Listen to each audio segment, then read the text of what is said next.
반갑습니다. 할아버지 삼국유사 21화 김유신 2편입니다.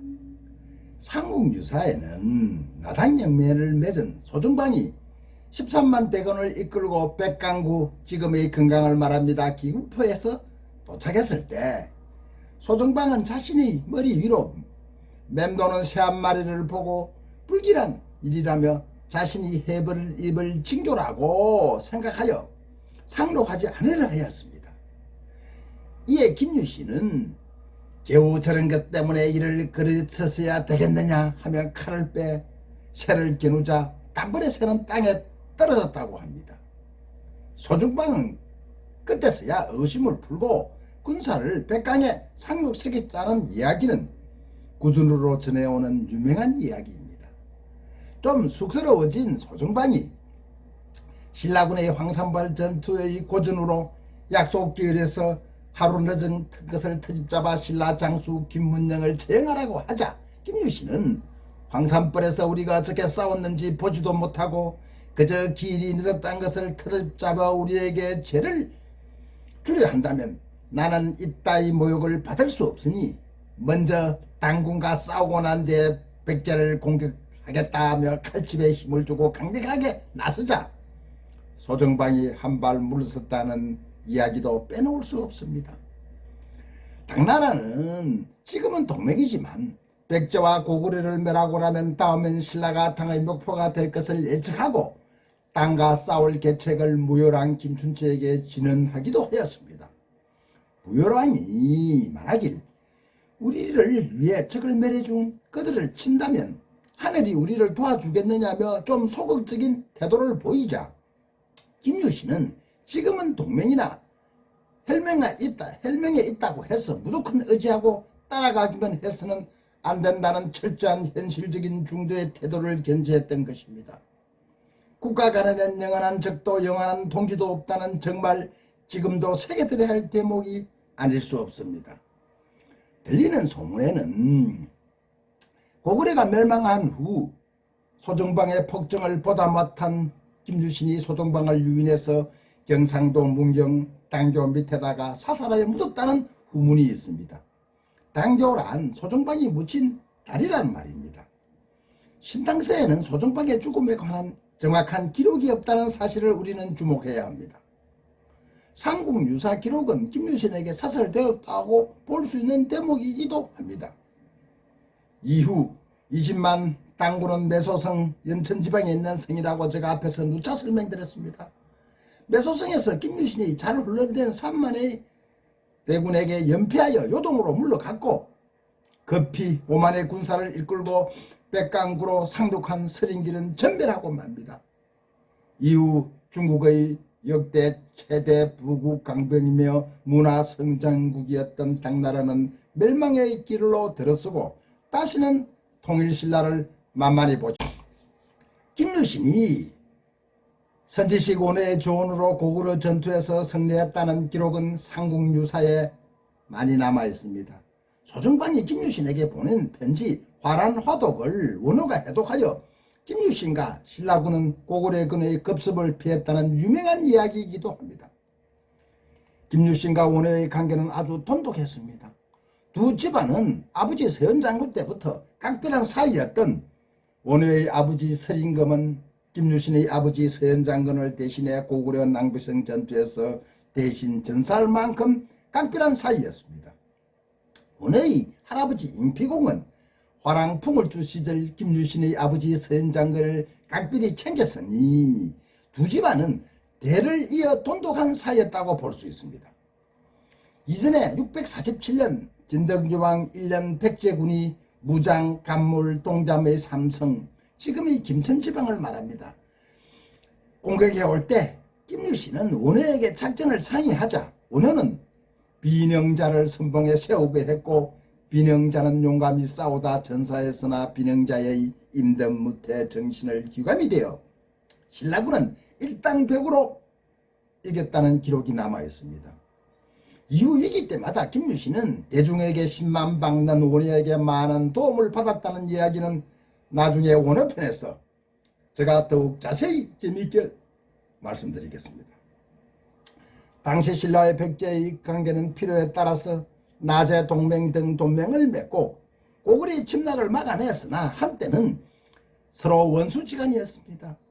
아마 지금의 남과 북의 관계였다면 이해가 빠르실 것입니다. 백제의 침략으로 대하성을 빼앗기고 고구려 영계 수문에게 외면당한 신라는 풍전등화 신세가 되었습니다. 신라는 당나라에게 구원을 요청할 수밖에 없었습니다. 땅태종과 김춘추의 나당연맹의 조건 중 하나는 당나라와 백제 연합하여 백제를 점령하고 당나라가 고구려를 공격할 때 신라가 후방에서 굴랑미 보고품을 지원한다는 약속이었습니다. 당나라는 백제를 멸망시키고 약속에도 없던 웅진도독부를 설치하여 백제를 무력 통치하였습니다. 신라 조정에서는 더 이상 당나라와 연맹을 유지하지 말 것을 주장하는 대신들이 많았습니다. 그런 상황에서 당나라는 고구려와 전쟁을 앞두고 신라에 많은 굴랑미를 요구해 왔습니다.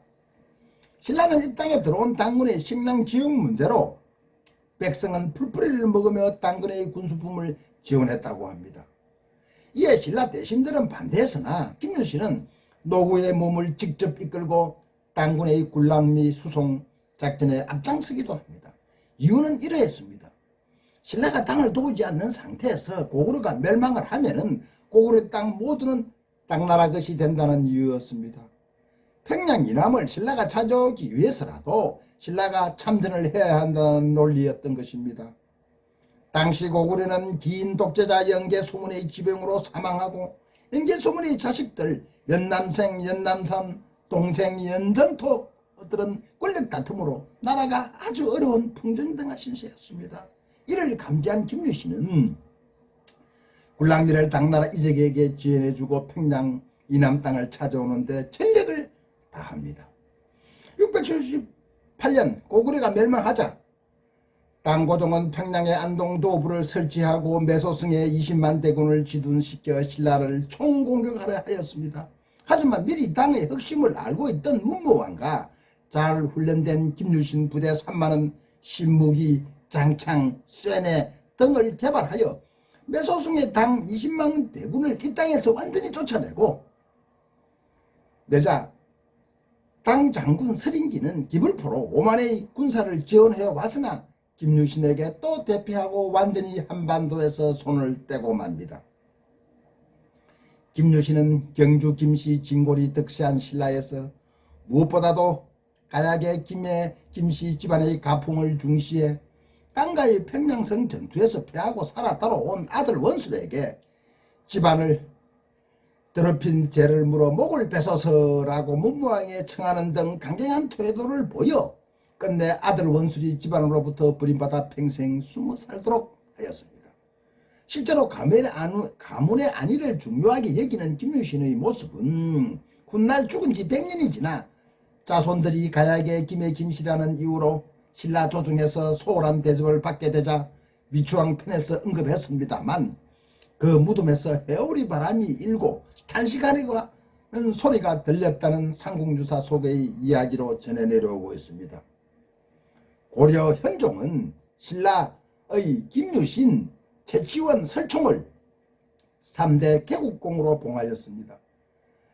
삼국 사기를 지은 김부식은 인물 열전 총 10건의 분량 중에서 3건을 모두 김유신에게 할애할 정도로 김유신을 축켜 세웠습니다.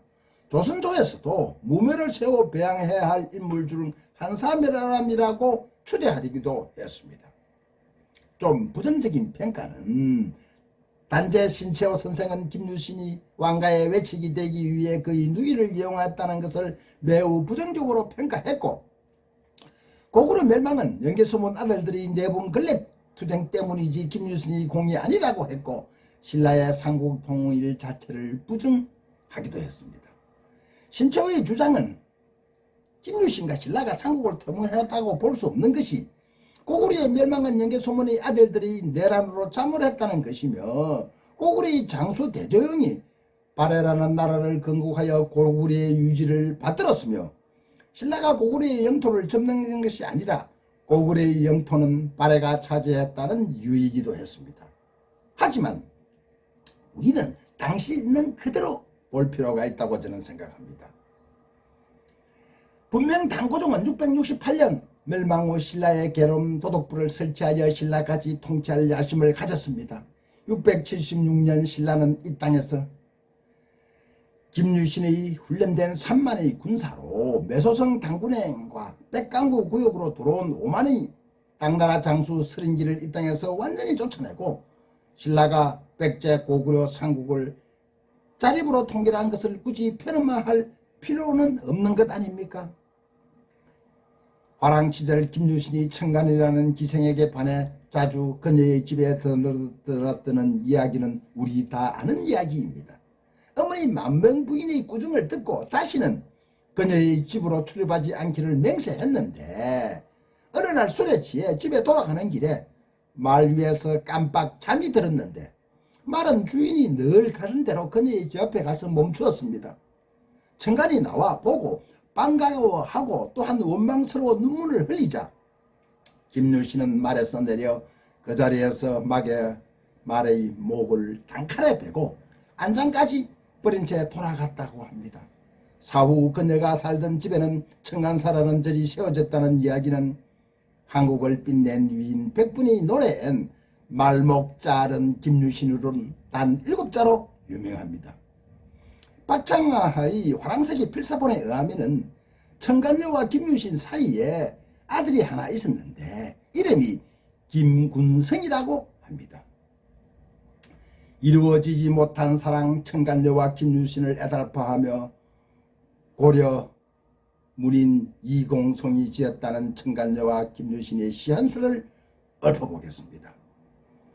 청간이라는 절 이름에 사연이 있는데 새로 짓는다는 말 듣고 마음이 처연하네. 술기운 가득한 공자는 꽃 아래서 논일었고 하늘 품은 아름다운 여인은 말 앞에서 울었다네.